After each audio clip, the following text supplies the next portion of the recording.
I'm Andy Lee, a pal of Shane's, but next to me are four of his closest friends, and we're about to get an insight into what Warnie was like outside of the spotlight.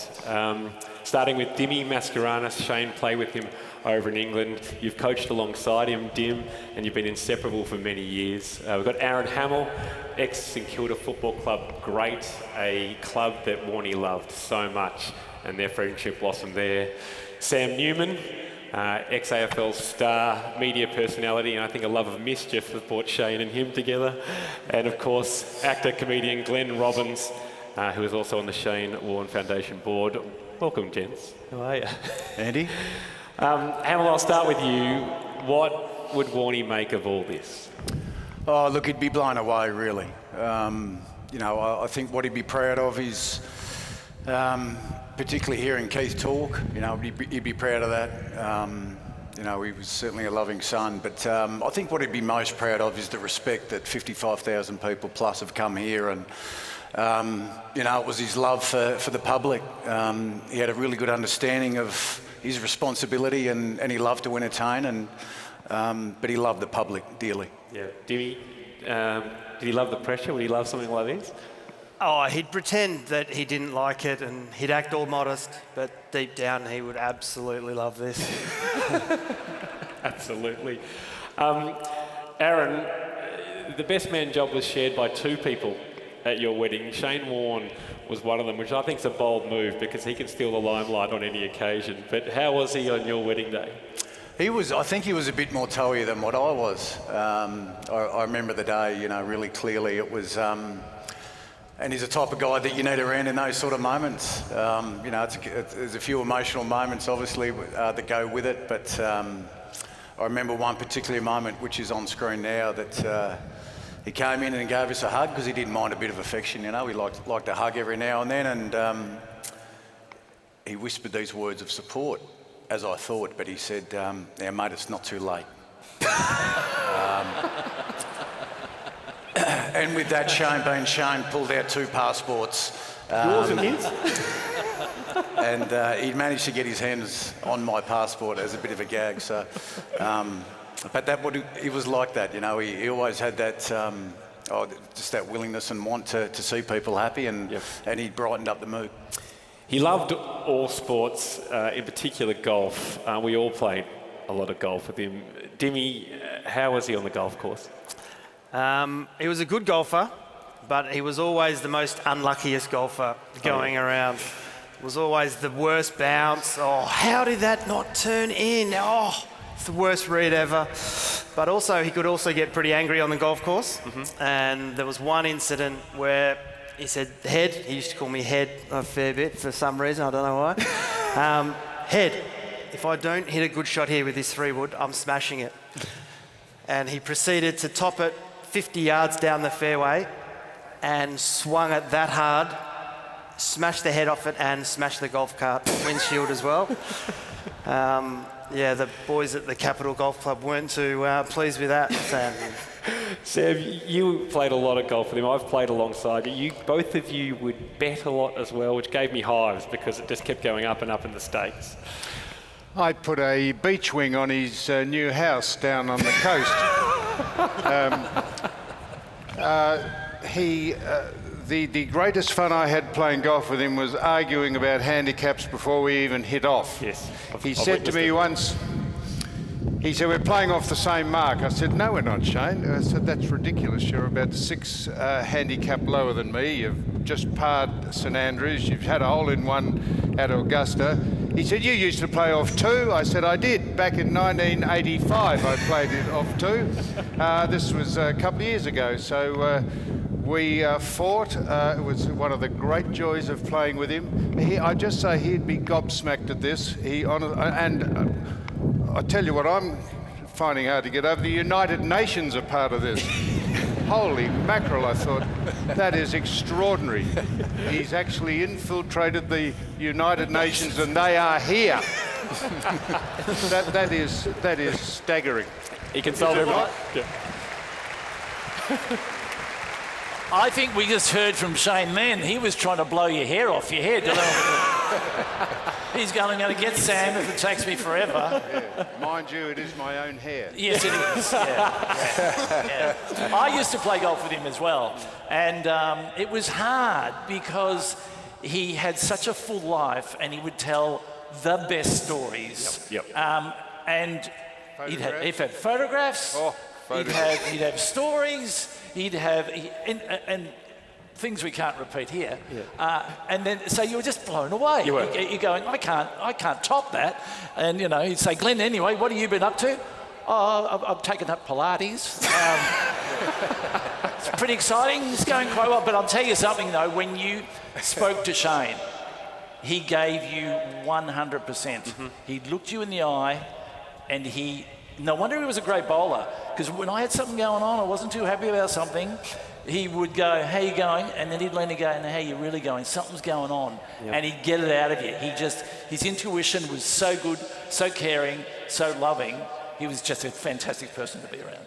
I hope someone has impounded his phone so that no one can see what was on it. We were treated to a cavalcade of incredible pictures and a round of golf in 4.5 hours, and your eyes, they'd be out like organ stops. It's extraordinary. Very true. For an old pensioner like me, mate, I tell you what, it was heart-wrenching. Yes. He was also, he seemed to think he was on the forefront of fashion a lot. Dimi, was he as confident as he looked he was when he tried something new? Well, he was his own man, wasn't he? And he thought everything that he did was, the most fashionable thing at the time. Whether it be, suits or, he loved his tracky pants. And when he found one pair, he wouldn't just buy one, he'd buy 10 pairs of them. And he was like that with everything he bought. And talk us through the Peaky Blinders cap. We might have a photo of it here. He was committed to this in the last few years, and I think he broke the tease barrier. It started to become one with it. No, he was committed, but it's horrendous. And his great brother Jace, we had a good chuckle about it. But there's not too many that could get away with it. Let's be honest. At Fox, he sort of rocked on in and thought he was pretty cool and donned it on, but he didn't stop there with it. He'd actually ring and say, mate, I've got this great idea, as he always did. And he said, I've just sent off an email to the producers of Peaky Blinders, because he was a binge Netflix watcher, loved it. I think it was teed up to be on Suits at some stage, but he certainly didn't stop there. So his email, as he does, he can hunt numbers up and in his own way, and he got the email of the producer up there, and off he sent the email. Look, I'd love to be part of your show. I'm a keen viewer. So he did all that. Then he rang back. He goes, mate, I got the email back. And I said, can you read it out to me, please? Because I'm intrigued, right? And he goes, Dear Shane, thanks very much. We love your enthusiasm, but unfortunately, porcelain veneers weren't around in Birmingham in 1931.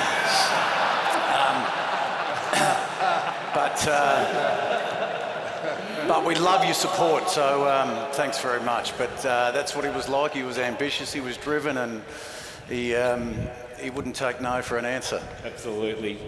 He loved his cars, as Merv mentioned earlier on. He actually organised a Lamborghini for Hamish and I after we finished radio. We rocked up in LA and suddenly we just walked into a shop and we got given a Lamborghini, care of Shane Warne, and off we went to Vegas. But Newman, you loved your cars with Warne. Talk us through that. Shane always had this desire. I always felt when I got in a car with him that he used it as a training to be a Formula One driver. Some of his trips were, it dispelled the want to go to Disney World. There was more fun driving in a car with Shane than you would going anywhere in the world. We went up the Black Spur once to play at Cathedral, a very prestigious golf course an hour and a half away. And the Black Spur is a very windy and tricky road, and there's a speed limit of about 40k. And you think, how much trouble could you get into with a 40k speed limit? Well, some of the hairpin turns actually turned back on themselves. And Shane drove that car around there nearly at 40k. It is a monumental achievement to drive a car around there at any speed, let alone 40k. His plan and his process worked, because by the time we got to the golf course, it took me 6 holes to actually get my sea legs steady down, and he had blown me out of the water by then, and I think I added another wing, another balcony, another porch to the beach house by the end of it. Obviously, we knew him for his cricket, but post-cricket life, his personality was so large, and we'd see him on TV and radio, pop up all over the place. Glenn, he was even on Kath and Kim. Yes. When he was acting, was he nervous? Well, he was working with me. I'm Cal Knight, for God's sake, you know, Shane Warne, Cal Knight, pretty close. No, look, he was fantastic. He came on set, no entourage, just himself and Helen, and he turned up, and he was so easy to work with, had so much fun. It was funny in the backyard because he actually played a Shane Warne impersonator, good gig, and we had to play backyard cricket, and we had to make out that he couldn't play. And the problem was, even backyard cricket, he could play it really well. And so we said, Shane, play left-handed. That'll make you look stupid. Played left-handed, still threw the stumps down, took every catch, you know, absolutely brilliant at it. And then he gave us a personal lesson on how to bowl the flipper with a tennis ball. Wow. That was magical. I can imagine. Hamish and I had him on the radio show a lot, half of the time because he just was up for fun, and the other half he was pushing some brand new service or product that he'd attached his name to. And I want to get the friends inside and a few of these. Let's start with the Shane Warne phrase. There it is there. Dimi, how is he feeling about that one? Well, he's feeling pretty good about himself, isn't he? He thinks he's pretty good. It's a pretty good photo, though, to be fair. And all the proceeds of that, people might know, but all went to charity. The emojis, people might not remember this, but the Warne emojis came out at some point. Did he ever use them in a text message to any of you, the Warne emojis? Yeah, on more than one occasion, let's be honest. Often. And you look at them and they're a reflection, aren't they? Clearly. He put so much time into designing them. What do you think? What do you think about that? How's my hair? How's the wrinkles? All that sort of crap. He too much time into it. Yeah, but he loved it. This, as I went back through the archives, was my favourite advertisement of his. Ho seguito molte cose stupende con queste mani, ma niente di cose stupende come i piatti italiani che cucino con questi sughi Lego. Questo è pollo alla cacciatore. Rosola e pollo aggiungi il sugo. Ecco fatto. Che colpo, Warne. Did he often speak Italian to you, Sam? He could well have. Particularly, I didn't go out that often with Shane. We're a little different generations, but when I did, I couldn't understand what language he was speaking. And spoke quickly and often. Yes. Could I I don't know Shane from cricket necessarily. I know what he's done, of course, but I just wanted his attention, his meticulous attention to detail was never more present than on a golf course. I'm just happy if I can get the thing on the fairway for a start and then on the green eventually. Shane plotted every shot. I would just want to tell you this. We were over in New Zealand playing at Cowrie Cliffs. I'm with James Erskine, a friend of mine, JP Dixon Real Estate, who Shane seemed to buy a house and sell a house on every other given month. I don't know, he bought more houses and sold more houses than any person I've ever met. So we're on the 18th tee at Cowrie Cliffs, and Shane said to my friend JP Dixon, how far is it across the ravine? Because you had to hit the ball across the ravine, and he left his GPS in his cart, so JP Dixon puts it up and he says 175. So Shane selected the appropriate club and made a beautiful pass at this ball, and it didn't quite get over the ravine. And he said, 175 yards, he said, and JP Dixon said, 175 metres, Shane. He said, meters. He said, yeah. He said, I'm a real estate man. We deal in hectares and meters. He said, well, I play in England and in America and wear yards. Well, the toys came out of the cot. He had a conniption. He went into a rage, and we drove up the 18th fairway, and when we got to where the ravine was, he actually got out of the cart, walked down the ravine, got the ball out of the creek. He gets given his golf balls. I don't know why he had to. So we get back into the clubhouse, and the big settling time came as to. Well, I thought, well, we've cleaned up here because he's disqualified himself. He's had. And he said, no. He said, no. He said, your partner, JP Dixon, gave me the wrong information about the distance, and the bets are null and void. And I thought, yep, the only chance I had ever to take some money off him, thwarted at the last turn. Guys, we could talk forever. Thank you guys so much for your insights. It's awesome on a really important week, and the tributes just keep coming in. Yeah, round of applause.